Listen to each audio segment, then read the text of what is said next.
Bismillahirrahmanirrahim. Assalamualaikum warahmatullahi wabarakatuh. Di video kali ini saya mewakili kelompok 1 untuk mata kuliah evaluasi pembelajaran akan menjelaskan judul materi diskusi kami, yaitu tentang pengertian, tugas, dan fungsi evaluasi pembelajaran. Namun, sebelum saya menjelaskan materi kami, saya akan memperkenalkan anggota dari kelompok 1. Yang pertama ada Liz Haryani Lalewu, saya sendiri, Riana Estianti, Nur Sinar Syahrir, dan Musdalifah. Kita masuk pada pembahasan.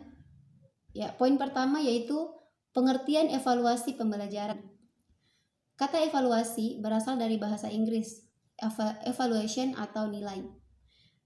Kata nilai dalam istilah evaluasi berkaitan dengan keyakinan bahwa sesuatu hal itu baik atau buruk, benar atau salah, kuat atau lemah, cukup atau belum cukup, dan sebagainya. Evaluasi juga dapat diartikan sebagai suatu proses mempertimbangkan suatu hal yang bersifat kualitatif. Misalnya, suatu hal itu baik tidak baik, kuat lemah, memadai tidak memadai, tinggi rendah, dan sebagainya. Kemudian saya akan menjelaskan pengertian evaluasi menurut pandangan para ahli. Ada 4 nama para ahli yang kami cantumkan di PowerPoint ini. Yang pertama ada Suchman. Menurut Suchman, ia memandang bahwa evaluasi sebagai sebuah proses dalam menentukan hasil yang telah dicapai dari beberapa kegiatan yang direncanakan untuk mendukung tercapainya tujuan. Menurut Worden dan Sanders, mereka mengemukakan bahwa evaluasi adalah kegiatan mencari sesuatu yang berharga tentang sesuatu. Yakni sesuatu yang berharga itu adalah suatu program, produksi, prosedur, dan alternatif strategi.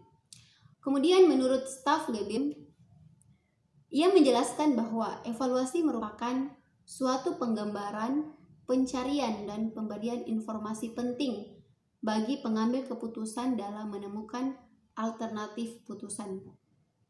Yang terakhir, pendapat menurut Arifin, ia mengemukakan bahwa evaluasi adalah suatu proses yang sistematis dan berkelanjutan untuk menentukan kualitas, yakni nilai dan arti daripada sesuatu.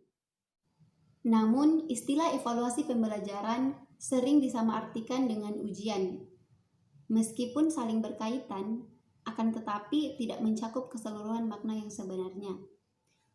Ini disebabkan karena evaluasi pembelajaran itu bukan hanya menilai hasil belajar saja, tetapi juga proses-proses yang dilalui pendidik dan peserta didik dalam keseluruhan pembelajaran.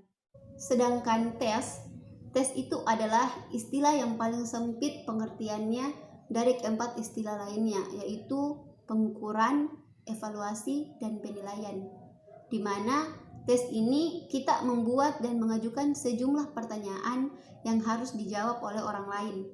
Sebagai hasil jawabannya diperoleh sebuah ukuran, yaitu nilai angka dari seseorang. Poin selanjutnya adalah tujuan pelaksanaan evaluasi pembelajaran. Tujuan sebenarnya dari pelaksanaan evaluasi pembelajaran adalah untuk mengetahui kadar kepemilikan dan pemahaman peserta didik terhadap materi pelajaran, baik dalam aspek kognitif, psikomotorik, maupun afektif. Namun, di dalam pembelajaran, tujuan evaluasi lebih ditekankan pada penguasaan sikap, yaitu afektif dan psikomotorik, ketimbang aspek kognitif. Kita masuk pada dalam tujuan pelaksanaan evaluasi pembelajaran, ada 2 jenis tujuan evaluasi, yaitu yang pertama, tujuan umum evaluasi pembelajaran dan tujuan khusus evaluasi pembelajaran. Tujuan umum evaluasi pembelajaran. Di sini ada beberapa poin tujuan umum dari evaluasi pembelajaran. Yang pertama, tujuan evaluasi adalah untuk melihat dan mengetahui proses yang terjadi dalam proses pembelajaran. Kemudian, melalui evaluasi akan diperoleh informasi tentang apa yang telah dicapai dan mana yang belum dicapai.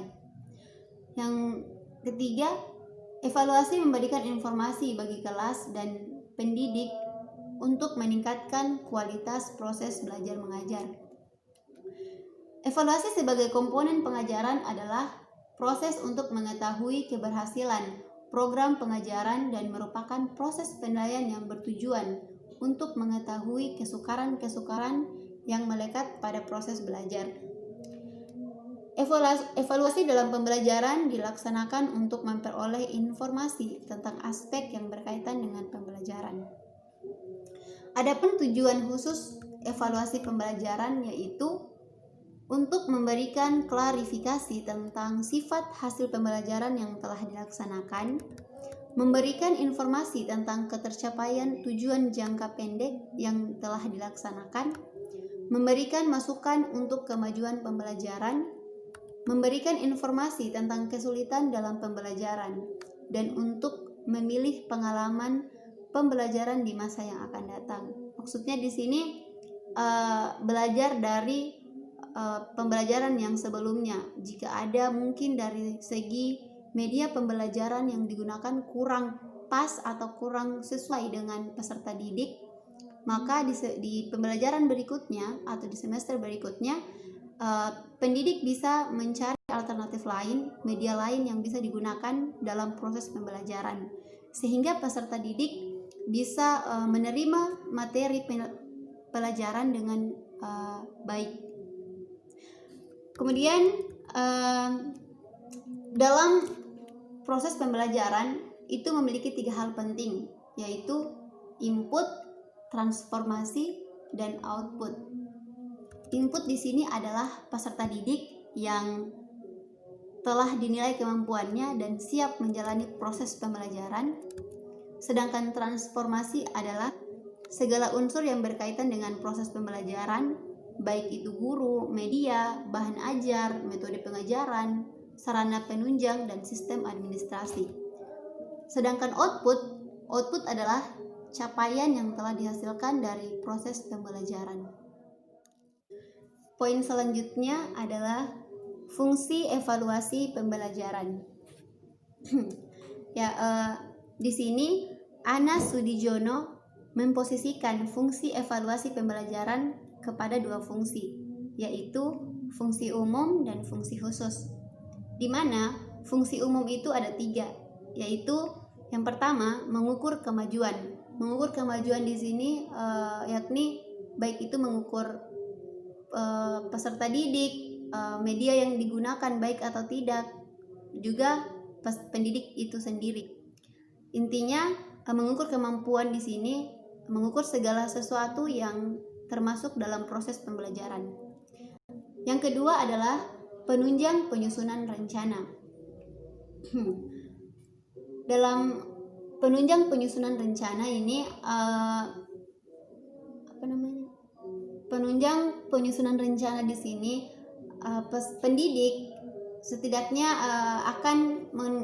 akan memiliki 2 kemungkinan atau memiliki 2 kemungkinan hasil yang diperoleh dari kegiatan evaluasi tersebut.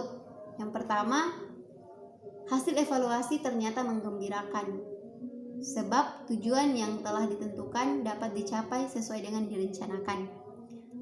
Hasil yang kedua, bisa saja hasil evaluasi itu ternyata tidak mengembirakan atau bahkan mengkhawatirkan, karena tujuan yang telah ditentukan tidak dapat dicapai sesuai dengan yang direncanakan.